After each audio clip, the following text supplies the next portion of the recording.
Bonjour et bienvenue à cette nouvelle édition du rapport du lundi de Bordier. Les aspects géopolitiques dominent toujours la presse économique et financière.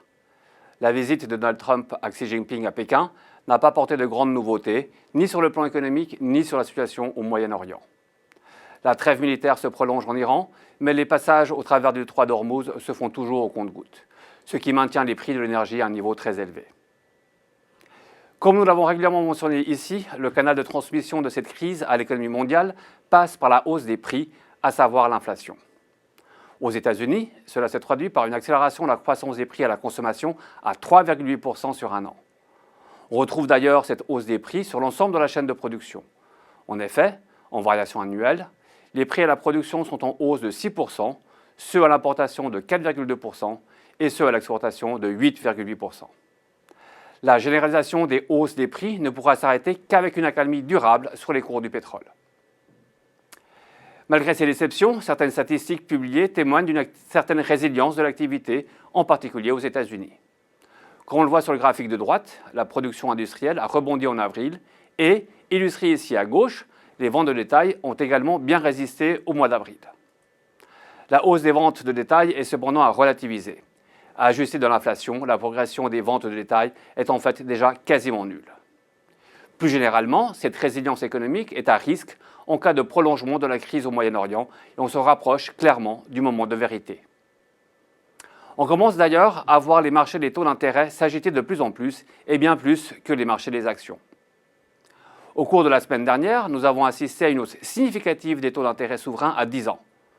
Suite à une nouvelle hausse de plus de 4% des prix du pétrole, ils sont remontés d'environ 20 points de base en dollars et en euros, faisant baisser les prix des obligations de 1,1% en zone euro et de 1,7% aux États-Unis. L'indice du dollar s'apprécie de 1,4%, ce qui, avec la hausse des taux d'intérêt, fait chuter l'or de 3,3%. Les actions résistent aux États-Unis et en Suisse, en hausse de 0,9% en Suisse et plus 0,1% aux États-Unis, mais perdent du terrain en Europe, moins 0,9%, et dans les émergents, moins 2,4%. La hausse des taux d'intérêt est un phénomène généralisé et touche l'ensemble des pays. Elle reflète évidemment les hausses d'inflation, mais intègre également le manque de visibilité tant politique qu'économique. Sur ce graphique, nous avons décomposé les taux souverains nominaux à 10 ans, en gris, aux États-Unis au cours des 20 dernières années. On voit que les attentes d'inflation en rouge sont à 2,5%, mais ce qui est le plus important, c'est que les taux réels, représentés en jaune, sont quasiment au plus haut depuis 2 décennies. Nous avons aujourd'hui une exposition neutre sur la duration obligataire que nous conservons pour l'instant. Mais ce niveau de taux réel offre clairement de la valeur et présente donc un risque limité.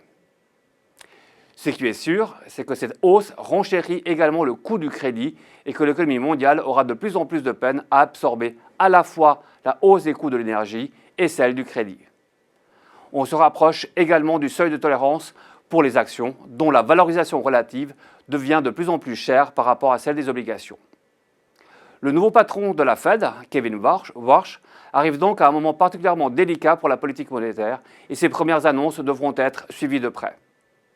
Cette semaine, nous aurons la publication de la confiance des directeurs d'achat dans le secteur manufacturier et dans celui des services aux États-Unis et en zone euro.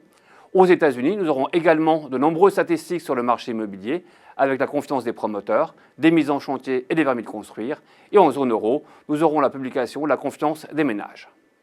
C'est tout pour aujourd'hui. Je vous remercie de votre attention et vous dis à dans 2 semaines.